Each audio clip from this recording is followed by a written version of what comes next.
కాసేపట్లో కేసీఆర్ అధ్యక్షతన బీఆర్ఎస్ నేతల సమావేశం ప్రారంభం కానుంది. ఇప్పటికే ఈ సమావేశంలో హాజరయ్యేందుకు గులాబీ నేతలు ఒక్కొక్కరుగా చేరుకుంటున్నారు. పార్టీ సంస్థాగత నిర్మాణం, సభ్యత్వం, పార్టీ ఇన్ఛార్జీల నియామకం, పార్టీ బలోపేతం లాంటి అంశాలపై నేతలకు దిశానిర్దేశం చేయనున్నారు. ఈ సమావేశానికి 23 మందికి ఆహ్వానం అందింది.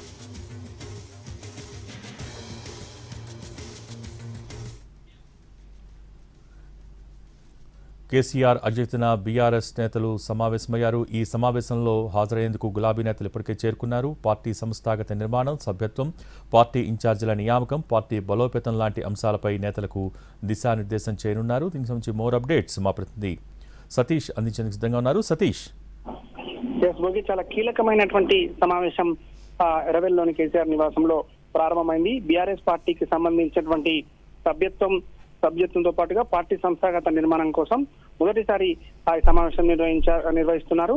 ఏదైతే గత రజతోత్సవ సమయంలో వరంగల్లో జరిగినటువంటి వేదిక మీదుగా చెప్పినటువంటి విధంగా సభ్యత్వం చేయాలని చెప్పి గత సంవత్సరం అనుకున్నారు. కానీ గత సంవత్సరం పూర్తి కాలేదు. మొన్న తెలంగాణ భవన్లో కేసీఆర్ ఇదే నిర్ణయం తీసుకున్నారు. సభ్యత్వాలకు సంబంధించి ఖచ్చితంగా ఈ 6 నెలల పాటు నిర్వహించాలని చెప్పి నిర్ణయం తీసుకున్నారు.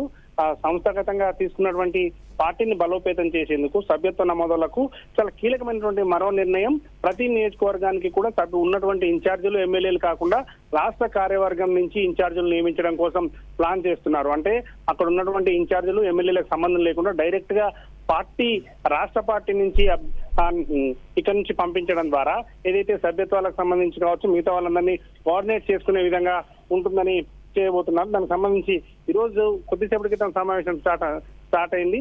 కీలకమైనటువంటి నేతలు అంటే కేవలం పార్టీకి సంబంధించినటువంటి ప్రధాన కార్యదర్శులు, అసెంబ్లీ డిప్యూటీ ఫ్లోర్ లీడర్స్, అదేవిధంగా ఇటు శాసన మండలికి సంబంధించినటువంటి డిప్యూటీ ఫ్లోర్ లీడర్స్ మాత్రమే ఈ సమావేశానికి ఆహ్వానించారు. కేవలం 23 మందితోనే పార్టీకి సంబంధించినటువంటి కీలకమైనటువంటి నేతలు కాబట్టి నిర్ణయం కూడా కేసీఆర్ వారితో చర్చించి తీసుకోబోతున్నారు. ఈ రోజు పార్టీకి సంబంధించిన సభ్యత్వ నమోదు ఎప్పటి నుంచి స్టార్ట్ చేయాలి, ఏ విధంగా ఉండాలనేటువంటి నిర్ణయం కూడా తీసుకొని మరి కొద్దిసేపట్లో సమావేశం తర్వాత ఎప్పుడు ఈ సభ్యత్వం స్టార్ట్ అవుతుందనే విషయాన్ని కూడా చెప్పబోతున్నారు. Bhogi, thank you Satish.